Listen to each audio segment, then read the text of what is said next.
You're listening to the Wolf Street Report. I'm Wolf Richter at WOLFSTREET.com, where I tell the stories behind business, finance, and money. It's Sunday, October 16, 2022.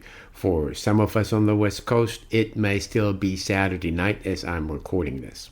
Over the past 3 weeks or so, we had some spectacular chaos in the United Kingdom's bond market that then threatened to topple big pension funds, that then threatened to spread the damage further into the financial system.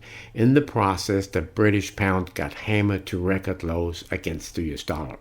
This was triggered by the brand new government's announcement of the biggest tax cuts since the 1970s, tax cuts for the rich and for corporations, and some extra spending, all of which would have to be funded by selling even more new bonds into a bond market that is already getting eaten alive by 10% inflation combined with way too low interest rates, and by a government that is already over-indebted just as economic growth is stalling. And that's when we saw for the first time in many, many years the bond vigilantes.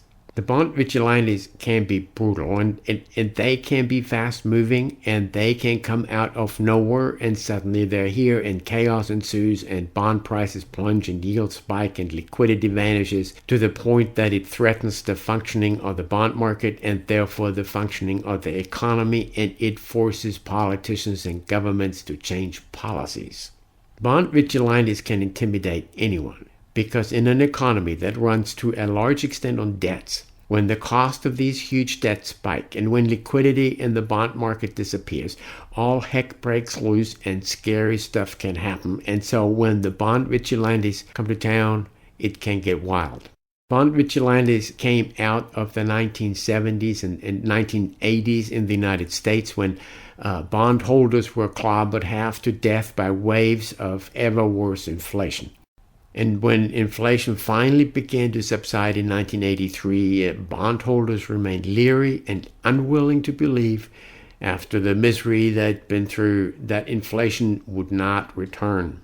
And they were leery of the ballooning government deficits that would have to fund. And so U.S. Treasury yields remained high and came down only slowly, and then suddenly surged again to the greatest frustration of the Reagan, Bush, and Clinton administrations. Deficits don't matter until the bond vigilantes ride into town. But central bank money printing and interest rate repression since the financial crisis had done away with the bond vigilantes. It's like they were taking out the back and shot by central banks, and relatively low inflation rates at the time made that possible. Now everything has changed. Inflation is raging. Central banks are tightening and are hiking rates to combat inflation, but economic growth is stalling, and central banks have to keep tightening despite stalling growth because inflation is raging, and the bond market has been taking big losses as interest rates are spiking and bond prices are falling. And so this is not the kind of environment to spook bond markets with reckless fiscal policies.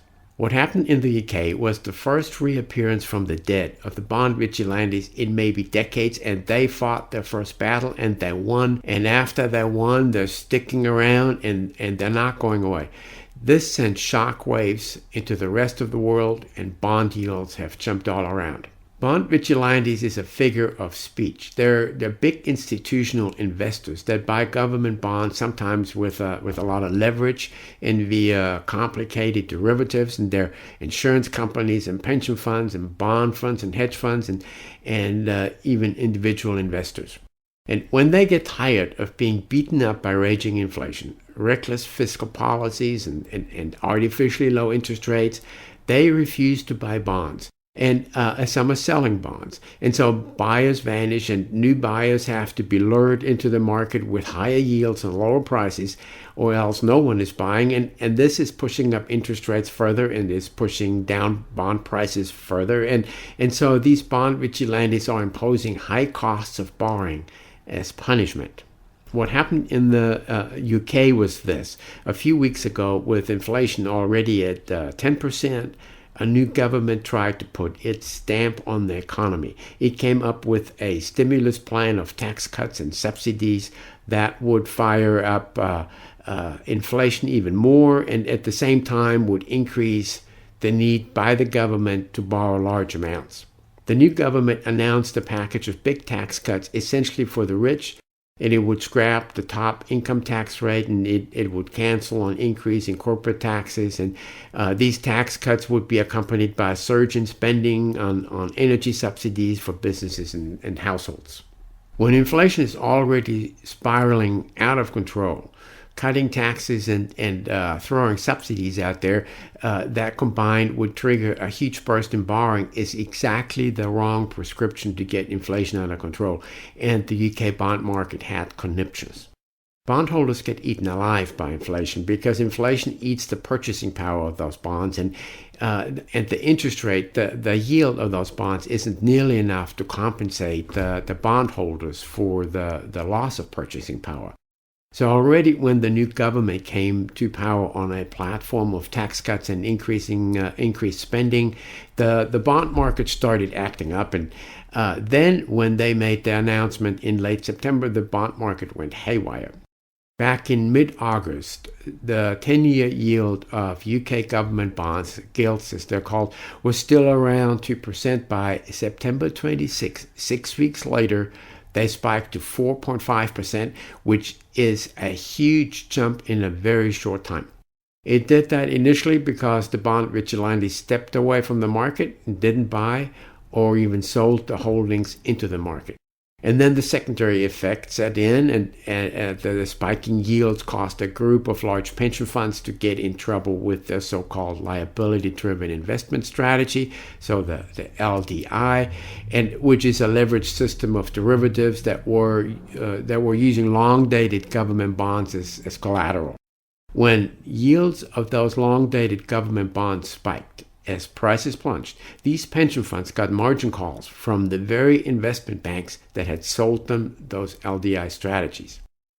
And so the pension funds started dumping bonds and other assets too, and to meet those margin calls. And because they were dumping bonds when the bond vigilantes had already stepped away from the market, the UK government bond market essentially fell into a panic. To calm the waters, the Bank of England stepped in with a temporary bond buying program, but has bought much smaller amounts than it had indicated. And it's caught between this crisis and inflation that is raging at 10%. So it kept its market interventions much smaller than announced. And they ended on Friday. The Bank of England said that in their upcoming November meeting, they would hike interest rates and re-kick off quantitative tightening that had been delayed because of the crisis.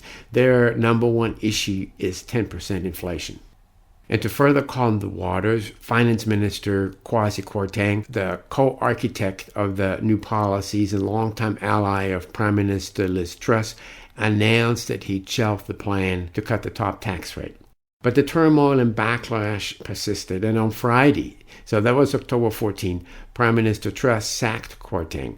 And so he's the fall guy. His sacking prepared the way for her U-turn on tax cuts. And the new guy to replace Kwarteng is Jeremy Hunt, a former foreign secretary who's seen as calm and reassuring to the markets. And so Hunt came out and scrapped Truss's tax-cutting plan right there on BBC on Saturday, when he told the BBC that some taxes would not be cut as quickly as people want, and some taxes would have to go up. And he said he would move to limit spending. He said that Truss had made mistakes in her plan to cut taxes and increase borrowing to fund those tax cuts. The U-turn happened because the all-important bond market went into revolt against government policies that promoted even more debt and more inflation at bondholders' expense. And this was the first battle that the bond vigilantes fought in many, many years, and they won. And this sent shockwaves through the global market, and it put other governments on notice. The bond market is hugely important for over-indebted countries and companies. It's hugely important for the United States. The Federal Reserve is tangled up in the worst bout of inflation in 40 years. And they've got to bring this inflation under control by hiking rates and reducing the balance sheet through quantitative tightening, despite economic growth that is essentially stalling. But interest rates on Treasury securities, though they've now jumped over 4% across most maturities, are still woefully low, with inflation at over 8%, which is twice that rate. And bondholders are getting eaten alive by this inflation. The bond market is in a very sour mood in this environment of high inflation, low economic growth, sky-high government debt and corporate debt, and still very low interest rates that are across the board far below the rate of inflation. These are insidious times for bondholders that have come to rely on the Fed put via quantitative easing and rate cuts to halt market drops. And the Fed cannot step in and restart QE and cut interest rates because it would unleash a huge amount of inflation on top of the already raging inflation, and it would just blow up everything. The Fed put is out the window for the stock market too. When inflation is raging, there cannot be a Fed put, and markets have to find their way through this on their own. And what happened in the UK shows just how powerful the bond market can be when it is getting abused by raging inflation, artificially low interest rates, and reckless government policies. The bond vigilantes might reemerge in the US too finally and rattle some nerves and threaten to impose some much needed discipline on the reckless spending practices of Congress that have gone haywire over the past many years of ultra-low interest rates. Deficits really don't matter until raging inflation brings out the bond vigilantes. I'm Wolf Richter at WOLFSTREET.com, where I tell the stories behind business, finance, and money. Thank you for listening to the Wolf Street Report.